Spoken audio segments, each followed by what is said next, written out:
welcome to another episode of At the Stage House. I'm Kara Shovlin, and today I'm sitting down with Chief of Police here in Mountainside, New Jersey, Chief Joe Giannuzzi. Joe, thanks for joining me today. Thanks for having me. So why don't you start by telling me how you got here? A little bit about your background. Well, being a police officer is something I always wanted to do since I was a teenager. Eventually I would go to college for criminal justice.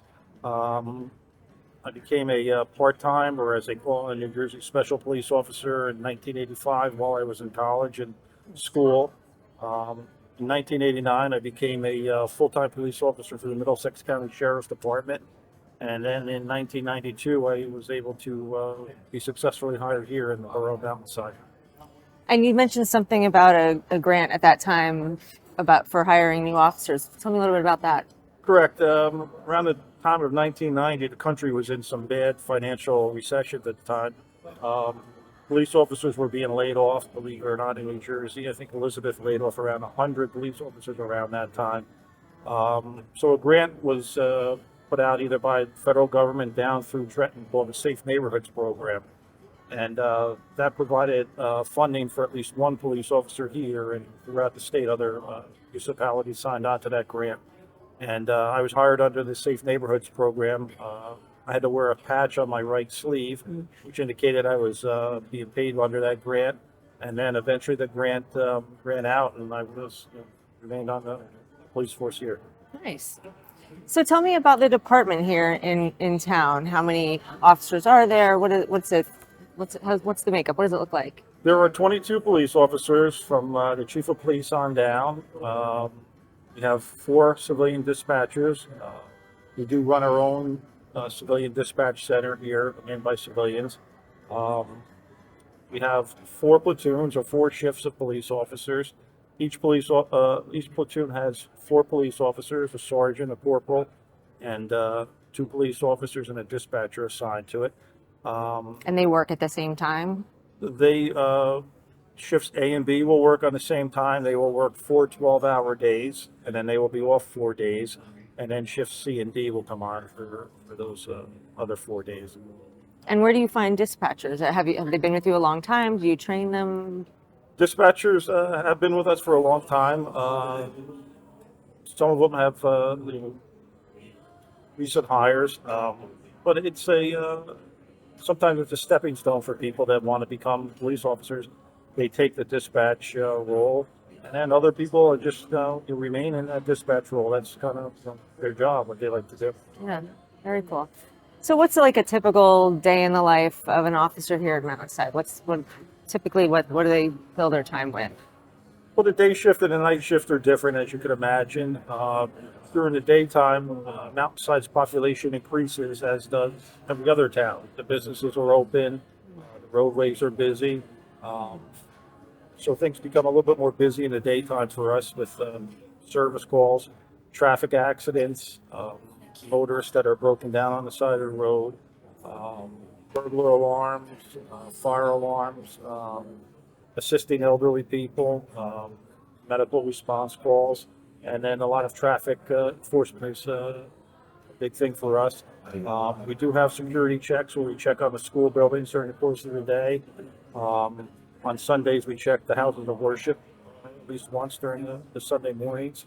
So the daytime can be a little bit more busier than the night shift.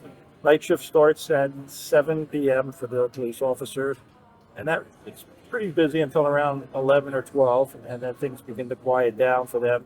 The roads are calmer at night. A lot of what they do at night is security checks of the area, patrolling the residential streets and the businesses, and motor vehicle stops. DWI.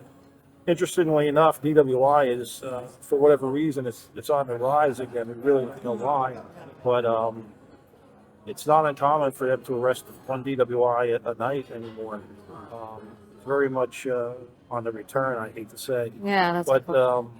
That is becoming a more common thing that takes up some of the officers' time.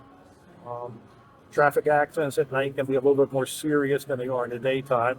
Less traffic, and the roads are a little bit more faster at night. And also when you bring in alcohol or intoxication. That's unfortunate. I hate to hear that. We were doing so well for a while there. Okay, so tell me what does it take to become a police officer in this state? I think we have a state police academy. How does that all process work? A police officer between 18 and age 65, depending upon where you live, has different requirements. Some may require a 4-year degree, a 2-year degree. Some may not require any degree at all. Um, you become a police officer, you get appointed by a police department, and you attend a police academy. Here in Union County, we have the John Stamler Police Academy. Um, some counties have them, some don't. But you will go to a 26-week police academy for municipal policing. Once you complete the police academy, then you go back to your agency, who's ever hired you, and you do a period of field training. Anybody that comes to us, we don't just put out on the road right away. We put them with a coach or a field training officer for about 3 months.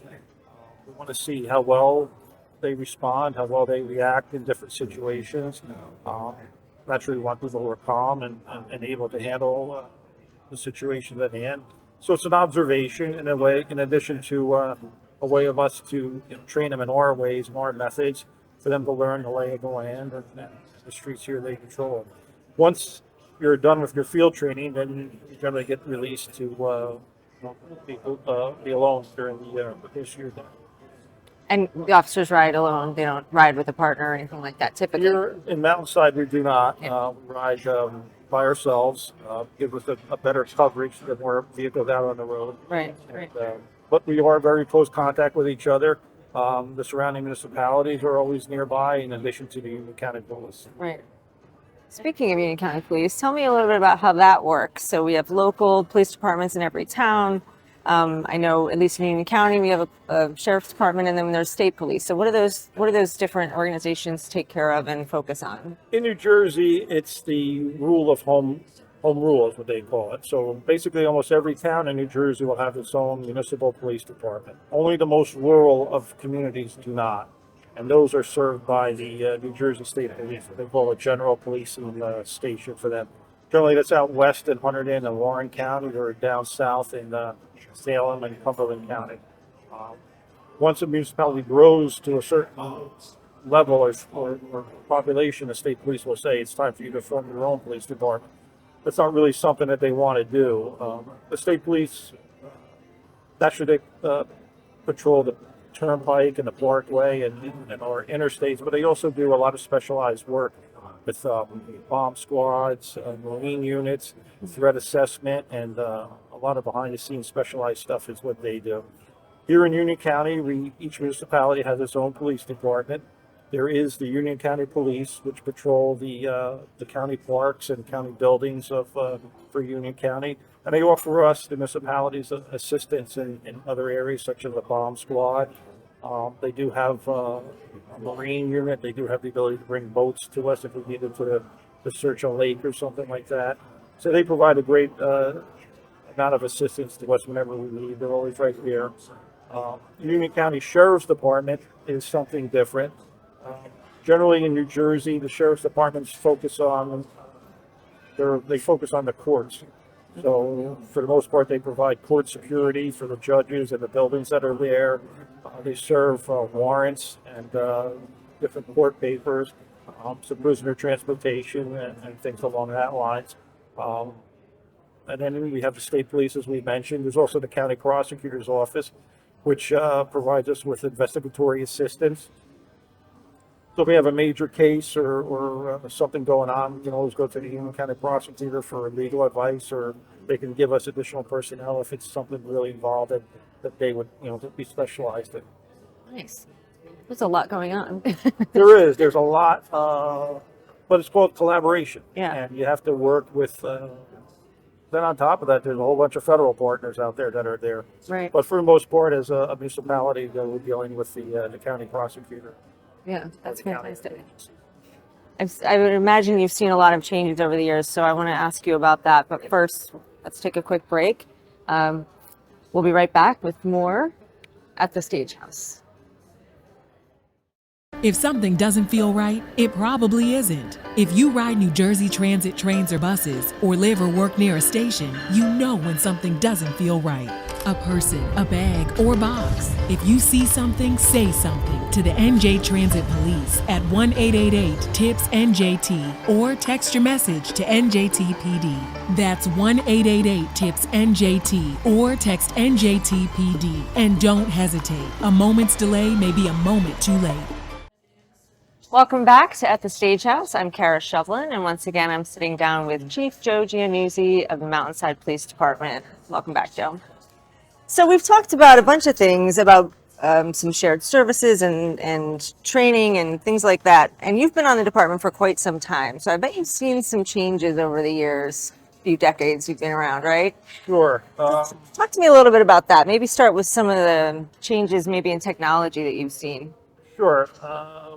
When I first came on, we had one computer that would maybe do some motor vehicle work. And then we would still handwrite the reports or type the reports if they were a certain level of incident. And then eventually computers started coming into their own. I would credit Chief James Debbie at the time. He was maybe a lieutenant and then eventually he became a chief. Jim had a hobby interest in computers, and he really took that interest and brought that into the workplace and got us into a lot of the technology that we have. So we went from taking pretty much an index card, writing down what was occurring and putting it into a time clock, to actually putting that onto a video or a computer screen. Which, if you look at it today, it's very basic. It'd be very much like an old video game comparing it to today. But at the time, it was amazing that we could do that. Yeah. And that eventually brought us to different computer programs where we're able to track and manage our data much easier. Or whenever there's a call for service, an event is entered into a CAD system, computer-aided dispatch system, and that records the time of dispatch, the time the officer was dispatched, the time he or she arrived, and then cleared. And throughout that, those computer systems were able to get a whole host of data, track things much easier. So that's been one technology. The ability to run plates in the vehicles, that came while I was here, to where we have actually a computer in the vehicle. Even just certain simple things like flashlights have become, much more powerful and brighter over the course of the time. Really? And now we're go from that into body-worn cameras and less than lethal tasers that we have. So, technology is ever evolving. There is a cost to it. It is, tough on the budget, but it's a necessary thing for us to have in a modern world of policing. What about societally? I'm sure things are a lot different than they were when you started, right? There is a very large change in societal demands on policing. Our police officers are much more aware of people with special needs and cognitive issues, much more aware of mental health, much more aware of Alzheimer's and other things that, they come in contact with people. Transparency has been a big change for us. It's ever increasing. We are filming people. People are filming us. Social media. And right now there's a big emphasis, and well, there should be, on de-escalation, where our officers are trained to de-escalate and bring down a situation, and come to a peaceful outcome where nobody is hurt and there is no use of force. That is a big movement in our policing today. We participate in the Arrive program, where a mental health provider is teamed with a police officer and transported to the scene of a mental health event much quicker than they were many years ago when I was on the road. Unfortunately, people with mental health issues they're normally the largest consumers of police services, if you will. Yep. There's not always a good outcome when police and mentally ill people sometimes meet. Yeah. The Arrive program started in Cumberland and Salem County with the state police and the New Jersey Attorney General's office, and then it evolved here to Union County. I think we were actually the first in the state to go county-wide. through an initiative with the Union County Prosecutor's Office. Every community in the county participates in the program. And I think now there's 3 or 4 screeners spread out throughout the county that are teamed with a police officer and transported to the scenes of these events where someone's in a mental health crisis. Wow. And that gets the screener to the location much quicker. Yeah. It gives the police officer the ability to transport that person to a mental health facility much quicker. Many years ago, we would wait 40 minutes or maybe even hours, depending on how busy they are. And now we're getting that service to the people much faster. It's even grown now where it's statewide. And now it's even grown to where they are attaching them to SWAT team responses. So a mental health provider will come when we're on days that we do it. They will come to our building. The police officer will ride with them or wait for these calls. It could be in Mountainside or Berkeley Heights or whatever the western area that we cover, Plainfield, whatever the western area of Union County is, and our officer will respond with the mental health provider to that scene in hopes of getting that situation de-escalated quickly. Wow, that's fantastic. Sounds like a great program. It is. So there's definitely some training required for some of these changes, for sure, right? So how does that work when your officers require training? What does that look like? Training is ever evolving. Naturally, there's the basics of firearms training where we have to, qualify twice a year, show proficiency with the firearms. There's PowerPoint training that we do where we take some of these slides are maybe 150, 200 slides, but they're regarding the use of force. We have to do that twice a year. The New Jersey Motor Vehicle Pursuit Policy that's put out by the Attorney General. Each month, our officers complete some form of PowerPoint training, whether it's for workplace harassment or how to handle, the elderly or whatever the topic is for that month. In addition to police licensing, which has just come out this year, the training requirements are even greater. Again, with the focus on de-escalation, there is more of a training requirement now where our officers have to do defensive tactics more often to get them confident with going hands-on with somebody when they would have to. We have tasers now that we deploy. Our officers have to show competency with the taser twice a year. Other less than lethal items such as the mace. And then we have it's called the New Jersey Attorney General's Career Training, which they have a topic of, sometimes it was, one of them was dealing with the Asian community, another was with the LGBTQ community. So our police officers watch these videos and they take a test at the end and hopefully better understand of them. That's great. And you mentioned, we were talking a little bit about mental health before.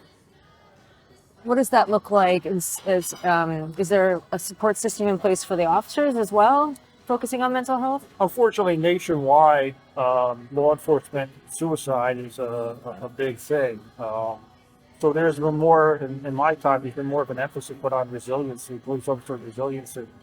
So there are avenues or outlets where a police officer can go to talk to a peer. A lot of times police officers feel more confident talking to another police officer rather than a medical provider. And so through the Attorney General's guidelines, each agency has to have resiliency officers appointed and they're trained. The Police Benevolent Association also has a resiliency outlet where the police officer can go and speak to if they're having some type of emotional trauma they want to speak about, a call they were on, or maybe something going on at home or whatever. New Jersey State Chiefs Association even has one. So there's a major emphasis on police officer resiliency, Good. preventing the suicide, preventing this from occurring, and this is another positive step in another positive change. Yeah, I'm glad to hear that. So tell me a little bit about some of the shared services you might utilize with the other agencies around here. Sure. Again, we have the Union County Police, which can provide us with backup or additional police officers when we need to. Union County Sheriff has a pretty robust canine that they put out on the road where they can track people. They can search a building for bombs or narcotics. Union County Police has the bomb squad where if we have a suspicious package or something that you looked at. There's an arson task force that responds if we have a house fire or a suspicious fire. So there's a lot of services that we get from the Union County law enforcement community. We utilize Union County Dispatch Center for medical calls, where they screen and dispatch medical aid calls. During the day shift, during the daytime when our volunteers are working for the rescue squad, Union County will provide an ambulance for us so that we can get medical assistance quicker to the person in need. There's a lot of work that goes along with sharing the load with our county partners. A lot of cooperation. There is for collaboration. sure, yes. Yeah. And then I want to ask you a couple things about the town specifically, but you had mentioned earlier about the council and cooperation there. And so tell me a little bit about that. We do. We have a wonderful mayor and council that's very cooperative, very supportive of the police department. We're 100% funded. Whatever we need, if we can make the case for it, we'll get it. If an emergency comes up and we need something, then just go to them. And public safety is a priority of them. So we have a great working relationship with them, and it makes it half the battle. Yeah, I'd love to hear that. Love to hear that. Okay, so Youth Police Academy. Tell me a little bit about that. That sounds cool. A couple of years ago, some of our officers began a youth police academy where they spend about a week with the kids, exposing them to law enforcement, exposing them to the Mountainside Police Department, kind of what we do.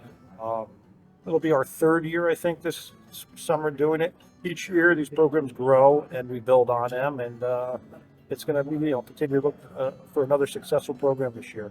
Love that. Maybe you'll see some of them in the department one of these days, right? Maybe you can do a video on it. Oh yeah, that would be cool. I would love that. That would be really cool. And the other thing you mentioned that I think sounds really nice is the National Night Out. Tell me a little bit about that. National Night Out began, I believe, in the urban areas where it was designed to get people out of their house, designed to get people onto their front porch and kind of meet their neighbors. Again, like a community watch thing. And it's grown into the suburban places here. We do have a great National Night Out program. We began about 2 years ago, and again, every year we build on that. Every year it gets better. We have that at Borough Hall in the parking lot and on the field. Last year was even bigger than the years previous, and with a lot of great sponsorship from local businesses that help provide the ice cream and the other things like that we need to keep that going. Love that. Community building. So I will wrap with asking you to tell me what do you think is great about living in Mountainside? Mountainside is it's a great place to live, great place to raise a family. We have low crime. We have a governing body that's accessible. Our schools are great. I believe they just got an award for it. So, yeah.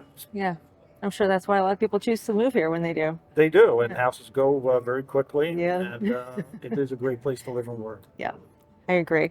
Well, Chief, thank you so much for joining me today. I appreciate it and enjoyed getting to know you a little bit better. Thank you for joining us at the Stage House. I'm Kara Shovlin once again. Today I was sitting down with Chief Joe Giannuzzi of the Mountainside Police Department. Thanks for watching.